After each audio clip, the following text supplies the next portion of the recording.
আজকে 12টা বাজাইছিল, এই সরকার 24টা বাজায়নি স্যার। এই সরকার আরো খারাপ অবস্থা করে ফেলেছে। জুলাই আগস্টে যারা নাকি হত্যাকাণ্ড চালিয়েছে, সে প্রশাসনের লোক হোক, সাধারণ লোক হোক, সে হাসিনা হোক কিংবা অন্য কেউ হোক, তাদের বিচারটা করা দরকার খুব জরুরি ভিত্তিতে। বহু ত্যাগের মাধ্যমে আমরা একটি স্বৈরাচারকে দেশ থেকে তাড়াতে দেশ থেকে চলে যেতে বাধ্য করেছি। 90-এ কিন্তু আমরা 7 তারিখে আমরা ঘটিয়েছিলাম আন্দোলনের মাধ্যমে। বিএনপি গণতন্ত্রে বিশ্বাস করে। আওয়ামী লীগ 2008 সালে ক্ষমতায় আসার পর এই পর্যন্ত 17-18টি বছর এই দেশকে শাসন করে গেল, শোষণ করে গেল, হত্যা করলো, খুন করলো, গুম করলো। আওয়ামী লীগের 70 বছরের ইতিহাস এই দেশের মানুষ 1700 বছরে ভুলতে পারবে না। আর এবার যখন আন্দোলন হলো, দেশের মানুষের সংখ্যা কিন্তু 18 কোটি। এই 18 কোটি মানুষের মনে থাকবে, তাদের সন্তানরা মনে রাখবে যে তারা কি অত্যাচার করেছিল। ভারতে বসে, ভারতের প্রয়োজনায়, ভারতের পৃষ্ঠপোষকতায় আজকে ষড়যন্ত্র হচ্ছে বাংলাদেশের বিরুদ্ধে। রাজনৈতিক দল আছে, তারাও চায় না নির্বাচনটা হোক। তারা নির্বাচনের কথা মুখে বলে, কিন্তু অন্তরে তারা নির্বাচনের কথা বলে না। নির্বাচন হলেই বিএনপি ক্ষমতায় আসবে। আমরা ভোটের জন্য লড়াই করছি, এই দেশে মানুষের গণতন্ত্রের জন্য লড়াই করছি, কথা বলার অধিকারের জন্য লড়াই করছি। 17-18 বছর আন্দোলন করে এই সমস্ত কথাবার্তা শুনতে এই জনগণ ভালোবাসে না। জনগণ চায় একটি নির্বাচিত সরকার, একটি অনির্বাচিত সরকার। হাসিনা সরকার ছিল 3 টার্মে 15 বছর অনির্বাচিত সরকার ক্ষমতায় ছিল। কি অবস্থা দেশের করেছে এক আল্লাহ জানে, দেশের মানুষ জানে। আর আজকেও আছে একটা অনির্বাচিত সরকার, এবং এই অনির্বাচিত সরকার, এই অনির্বাচিত সরকারের ভিতরে সবাই কিন্তু সৎ লোক নয়।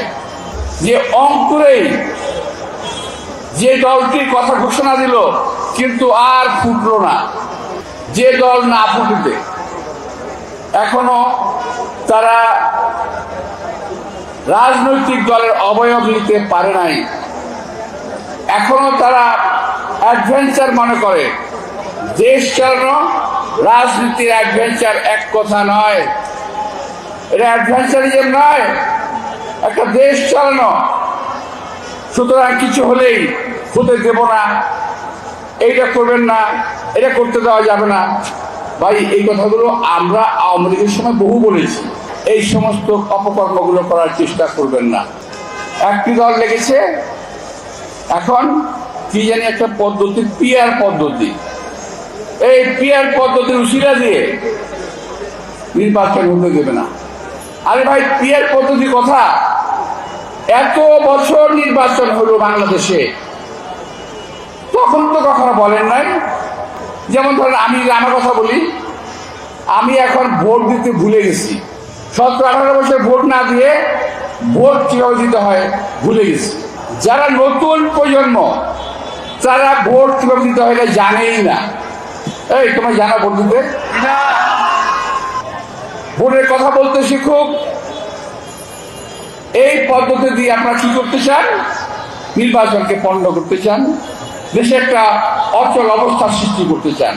যদি ক্ষমতায় যেতে পারেন, আপনাদের ইচ্ছা অনুযায়ী জনগণকে সাথে নিয়ে দেশ চালানোর চেষ্টা করবেন। আর বিএনপি যদি ক্ষমতায় যায়, যদি আল্লাহ রহম করে, তাহলে আমরাও জনগণকে সঙ্গে নিয়েই এই দেশ চালানোর চেষ্টা করব। বিএনপি কখনো দেশ শাসন করবে না, কখনো করে নাই। বিএনপি দেশ পরিচালনা করার চেষ্টা করেছে এবং করবে যদি ক্ষমতায় আসে। যেখানেই খুন, লুটতরাজ, চাঁদাবাজি, সেখানেই বিএনপির নাম। বলছে একটি দল উদ্দেশ্যমূলকভাবে বিএনপিকে রং দেওয়ার চেষ্টা করা হচ্ছে। উদ্দেশ্যমূলকভাবে বিএনপিকে আজকে জনগণের সামনে আসামির কাঠ গড়ায় দাঁড় করানোর চেষ্টা করা হচ্ছে। এটা আমরা খুব ভালো বুঝি। কয়েকদিন আগে সাংবাদিক তুহিন কে হত্যা করা হলো গাজীপুরে, বলা হলো বিএনপির লোক। আসলে তো না, এখন তো দেখা গেল যে যে দল ফুটেই নাই সেই দলের লোকজন তাকে হত্যা করেছে। ওই দল সম্পর্কে একটা উক্তি করেছিল সে, এটা সোশ্যাল মিডিয়ায় আসছে। এরকম বিভিন্নভাবে বিএনপিকে দোষারোপ করার চেষ্টা করছে, যেন বিএনপি এখনই ক্ষমতায় আছে। ভাই, আমরা তো ক্ষমতায় নাই। আপনাদের যেমন খায়েশ আছে ক্ষমতায় যাওয়ার, আমাদেরও ইচ্ছা আছে যদি জনগণ ভোট দেয় আমরা ক্ষমতায় যাব, যদি না দেয় মেনে নেবো আপনাদেরকে। কিন্তু আমরা ভোট চাই। এই ভোটের জন্য, এই গণতন্ত্রের জন্য গত 17 বছর বিএনপি আন্দোলন করেছে, বহু সংস্কার। এখন আমার ভাইরা বলে সংস্কার আগে, এইটা আগে, সেটা পরে, এইটা আগে, এই নানা রকম কথাবার্তা বলতেছে। জুলাই আগস্টে যারা নাকি হত্যাকাণ্ড চালিয়েছে, সে প্রশাসনের লোক হোক, সাধারণ লোক হোক, সে হাসিনা হোক কিংবা অন্য কেউ হোক, তাদের বিচারটা করা দরকার খুব জরুরি ভিত্তিতে। বিচার এবং নির্বাচন পাশাপাশি চলতে কোনো অসুবিধা নাই। দেশের অবস্থা কিন্তু এই সরকারের সময় 12টা বেজে গেছে। হাসিনা 12টা বাজাইছিল, এই সরকার 24টা বাজায় দিয়েছে। এই সরকার আরো খারাপ অবস্থা করে ফেলেছে। অনেক কিছু আছে বলার মতো, আমি এই মঞ্চে দাঁড়িয়ে আমার এই অবস্থা থেকে কথাগুলো বলতে পারছি না। যেমন আমাদের বাংলাদেশের কোনো টেলিভিশন ভারতের কোনো দেশে অঞ্চলে দেখানো হয় না, দেখানো যায় না। একইভাবে যদি সমতার ভিত্তিতে আমাদের কোনো চ্যানেল ভারতে দেখানো না হয়, ভারতের কোনো চ্যানেল বাংলাদেশে দেখানোর কোনো প্রয়োজন নাই। প্রতিবেশী দেশ হন আর অনেক দূরের দেশ হন, বন্ধুত্বে আমার শহীদ রাষ্ট্রপতি রহমান বলেছিলেন, বিদেশে আমাদের বন্ধু আছে, আমাদের প্রভু নাই। আমরা সেটাই বিশ্বাস করি, বিদেশে আমাদের বন্ধু থাকবে কিন্তু আমাদের কোনো প্রভু থাকতে পারবে না।